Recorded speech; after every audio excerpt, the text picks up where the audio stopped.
مدینے کی گلی کا واقعہ سنا۔ ایک عورت ہے، مسجد نبوی میں نماز پڑھنے جاتی ہے۔ یہ حضرت عمر کے دور خلافت کی کہانی ہے۔ تو ایک نوجوان راستہ روک کے کھڑا ہو جاتا ہے۔ ایک دن اس عورت نے رک کر کے کہا کہ میں کتنے دنوں سے دیکھ رہی ہوں کہ تم میرے راستے میں مزاحم ہوتے ہو، کیا ماجرا ہے؟ اس نے کھل کے بات کی کہ میں تیرا چاہنے والا ہوں اور تجھے حاصل کرنا میری زندگی کی معراج ہے، اور تیرے لیے آسمان سے تارے بھی توڑنے پڑے تو گریز نہیں کروں گا۔ اس نے کہا اچھا، میری ایک شرط ہے۔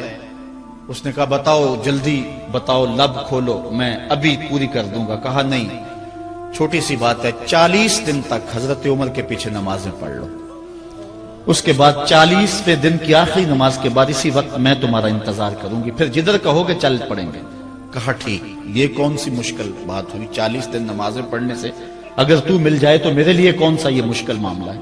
40 دن حضرت عمر کے پیچھے نمازیں چلتی رہی، دل کی دنیا تبدیل ہوتی رہی۔ 40ویں دن کی آخری نماز کے بعد جب وہ نوجوان واپس پلٹنے لگا تو وہ لڑکی حسب وعدہ وہاں کھڑی تھی، لیکن اس نے دیکھا نہیں، ہے نظر جھکا کے گزر رہا ہے۔ اس نے کہا جانے والے توجہ کر، میں تیرے لیے کھڑی ہوں۔ کہا خیر سے کھڑی رہو۔ عمر نے دل کا تعلق رب سے جوڑ دیا۔ اگر میرے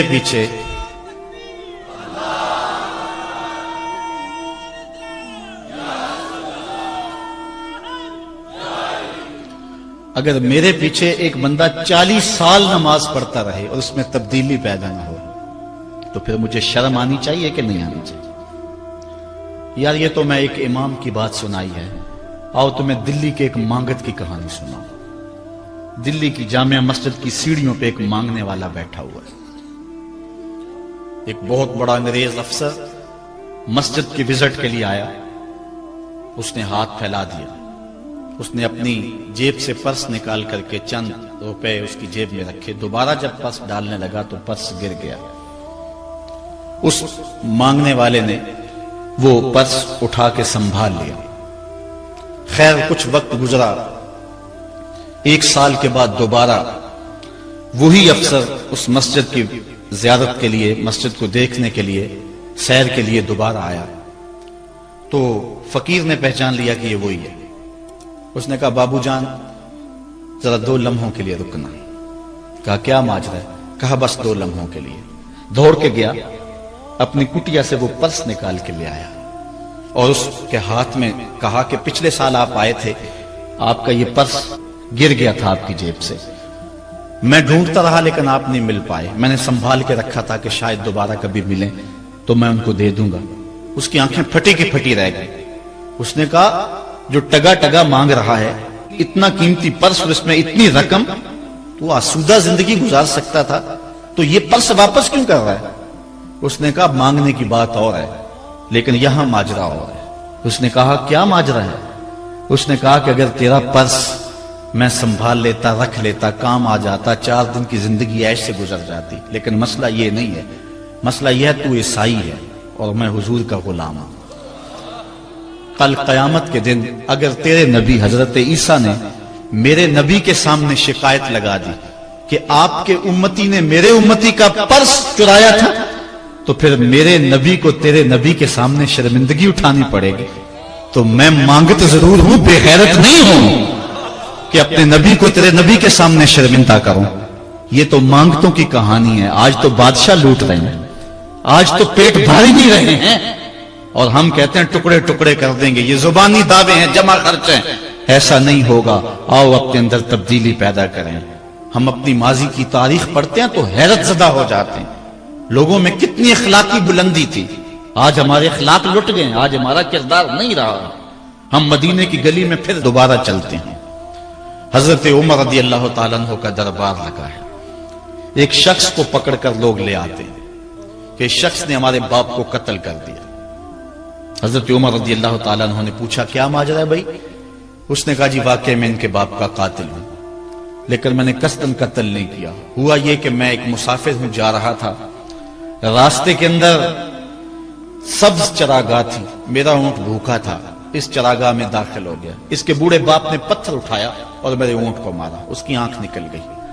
مجھے بڑا غصہ آیا، میں نے وہی پتھر اٹھا کر اس کے باپ کو دے مارا، لیکن وہ ایسے ٹکانے پہ لگا کہ اس کا باپ فوراً فوت ہو گیا۔ میرا قصد اور ارادہ نہیں تھا، لیکن بہرحال میں اس بات کا اقراری ہوں کہ میں نے اس کے باپ کو قتل کر دیا ہے۔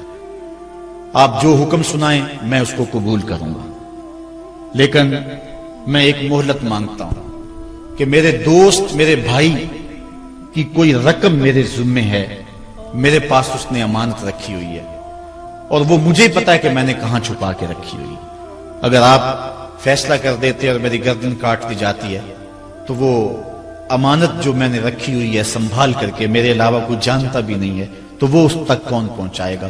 اگر آپ مجھے 3 دن کی مہلت دے دیں تو میں جا کر کے اس کی امانت اس کو واپس کر کے پھر واپس آؤں گا، پھر یہ پھندا پھانسی کا میں اپنے گلے میں ڈلوانے کے لیے تیار ہوں گا۔ حضرت عمر رضی اللہ تعالیٰ عنہ نے فرمایا کہ کوئی شخص تیری ضمانت دے دے تو ہم تجھے چھٹی دینے کے لیے تیار ہیں۔ اس نے دائیں بائیں دیکھا، پورے مدینے میں اس کا کوئی شناسہ ہی نہیں تھا، واقف ہی نہیں تھا، ایک اجنبی شخص تھا۔ حضرت ابو ذر غفاری کھڑے ہو گئے، کہا حضرت عمر میں اس کی ضمانت دیتا ہوں۔ ضمانت دے دی گئی، وہ چلا گیا۔ تیسرے دن وعدے کا جو وقت تھا، لوگ جمع ہو گئے، دربار لگ گئے، ابھی تک آنے والا نہیں آیا۔ لوگوں نے کہا ابو ذر تو نے غلطی کی ہے، ایک اجنبی کی ضمانت دی اور ابھی تک وہ نہیں آیا، اور میاں صاحب فرماتے ہیں ایک بار جو پھائیں اڑ جاندے اور پھر کدی نہ پھنس دینے۔ ظاہر ہے وہ چلا گیا، واپس تو نہیں پلٹ کے آئے گا، اسے پتا ہے کہ آگے سیدھی سیدھی میری موت ہے، تو تم نے یہ کیا غلطی کی؟ خیر آپ نے فرمایا کہ اگر وہ نہ آیا تو یہ پھانسی کا پھندا میرے گلے میں ڈال لینا، لیکن بہرحال میں نے اس کی ضمانت دی۔ کچھ عرصہ بیتا کہ دور سے گرد و غبار اڑتا ہوا دکھائی دیا۔ جب صورت واضح ہوئی تو وہی شخص تھا۔ حضرت عمر فاروق رضی اللہ تعالیٰ عنہ کے دربار میں کھڑا ہو کہنے لگا حضرت کسی وجہ سے تاخیر سے پہنچا ہوں، معذرت چاہتا ہوں، اب جو حکم ہے پورا کیجیے۔ حضرت عمر رضی اللہ تعالیٰ عنہ اس کے پھانسی کے احکامات جاری کر چکے تھے۔